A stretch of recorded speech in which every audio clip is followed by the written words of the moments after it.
Facebook អូចុងអូឡើងបានឃើញអាយដូតូចសំណប់ចិត្តខ្ញុំមួយជួយ like និង comment ជួយ like comment ឲ្យខ្ញុំរហូ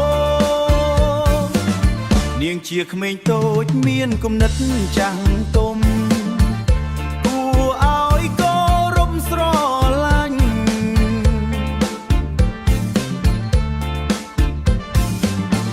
ស្នាមញញឹមស្រស់ស្អាតសោភាណាស់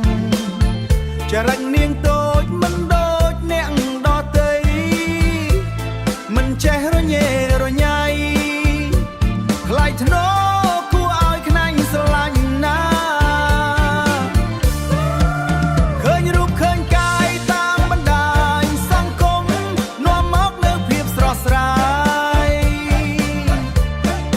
ពេញមួយថ្ងៃមិនដែលធុញទ្រាន់នឹងតាមដានឡើយព្រោះអាយដូតូចសំណប់ចិត្តជាកម្លាំងចិត្តដ៏អស្ចារ្យទោះយូរយ៉ាងណាភក្តីមិនប្រែនៅក្បែរគាំទ្ររៀងរហូតទៅជាហ្វេនស្មោះស្ម័គ្រ